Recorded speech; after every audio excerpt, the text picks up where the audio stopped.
காலாவதியான கவர்னர். இவர் பதவி முடிஞ்சு எத்தனையோ வருஷம் ஆகிப்போச்சு. இவர் ஒரு முதல்ல நியமிக்கப்பட்டது நாகாலாந்து. அங்கேருந்து விரட்டி அடிக்கப்பட்டவர் தான். அங்கே வந்து அந்த நாய்க்கறி விவகாரத்தில் அவர் போட்ட சட்டம் பிரச்சனையாக அங்கே இருந்த மக்கள்லாம் விரட்டி விட்டாங்க. அதுக்கப்புறம் இங்கே போட்டாங்க. இங்கே வந்ததுலேருந்து அவர் வந்து பதவி முடிஞ்சு போச்சு. ஏறத்தாழ 2 வருஷம் ஆகுது.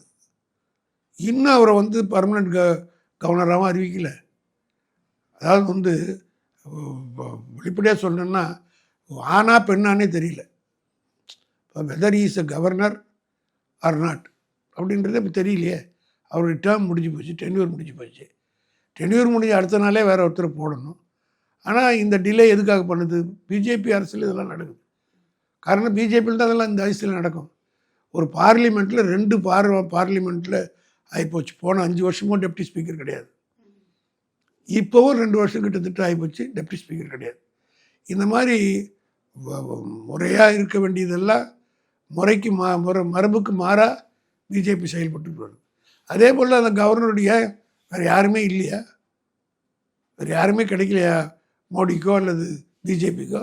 அவங்களுக்கு யார் நியமிக்கணும்னு இருக்கோ அதானே பண்ணுவாங்க. அப்போ இவரை மட்டும் இவரை இப்போ பர்மனெண்ட் ஆக்குங்க. இவர் பர்மனெண்ட் ஆகிட்டாருன்னா 5 வருஷத்துக்கு இந்த ஆள்கிட்ட தான் குப்பை கொட்டணுன்ற கட்டாயம் ஆகிடுமில்ல. இவர் இப்போ போவாரா நாளைக்கு போவாரான்னு எனக்கு தெரியாது. அதனால் இவர் வந்து இங்கே தான் இருப்பார் 5 வருஷத்துக்குன்னா அவர் எப்படி 5 வருஷத்துக்கு டேக்கிள் பண்ணுறதுன்றது அதுக்குரிய மெத்தடாலஜி நாங்கள் அடாப்ட் பண்ணுவோம்.